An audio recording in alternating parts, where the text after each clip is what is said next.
If I told you that part of your money is being used to support dangerous gangs in your state, you would probably say I'm crazy.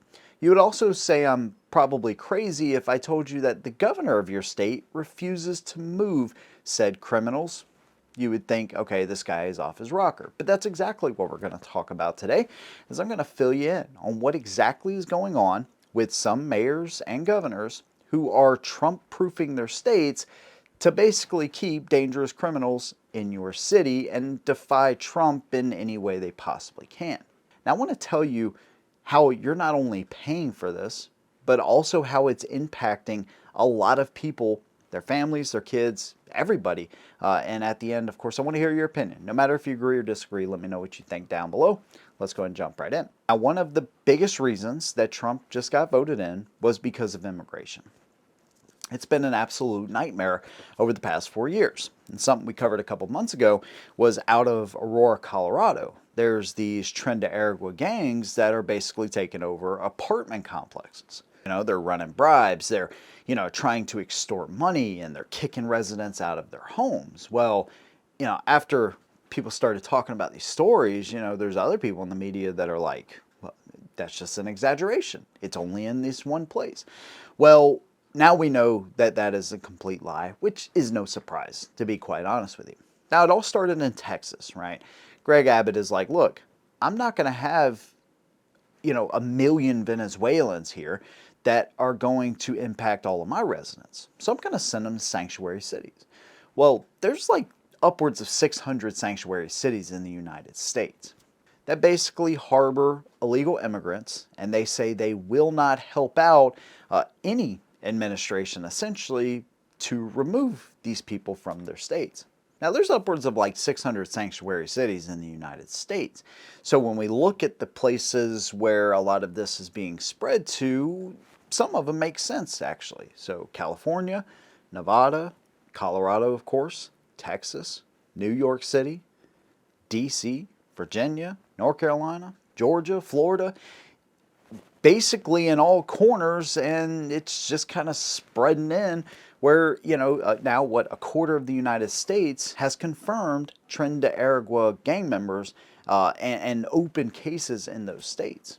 Now, obviously, Lake and Riley is a huge case, right? That is just, kind of wrapping up with the person that took her life, right? And so attacking Americans, taking their lives, attacking police officers, willing to take their lives, bank scams, and of course gun running. So some of your governors, right? Newsom in California, a New York governor, Illinois governor, they all say, hey, we're Trump-proofing our states, right? So we're not going to help out any ICE agents that come here. Now, Trump's appointed border czar, Tom Homan, says, look, these states aren't going to be willing to work with us, so we're just going to send in more ICE agents. Well, first of all, if they don't want to help us get the hell out of the way, we're going to do it. If I got to send twice the amount of resources to that city, that's what we're going to do. Either way, he says they're going to get the job done. Now, here's something that really bugs the crap out of me when you think about it. These sanctuary cities are willing to use your tax dollars, by the way, to house, feed, provide health care, provide schooling, all to these illegal immigrants. But they will withhold resources, any additional resources, to help ICE get these people out of the country. If that doesn't make you mad, okay, well, maybe this will. How many of you out there are maybe struggling to buy a house, or you really want to buy a house? Maybe if this was 4 years ago, or 5 years ago, or 6 years ago, you would have been in a perfect position to buy a house. But now it's just too expensive. Well, guess what? This is a supply and demand issue, right? When you have 8 million extra people here and you have a housing shortage of, I don't know, almost 7 million, the math is mathing in this case. How many parents out there kind of complain of, overcrowding in schools? Like, my kid can't get the attention they need because now all of a sudden every single classroom is just filled to the brim. What about the strain on healthcare systems? Why is this stuff so expensive for us when we pay our premiums and we have to, pay deductibles and we have to pay this and pay that and all this kind of stuff, and yet people that aren't supposed to be here can walk right in. The service can't be denied to them, which is the same reason why you're charged, $30 for an aspirin if you go to the ER. And what about the danger that it's actually presenting to you and your family?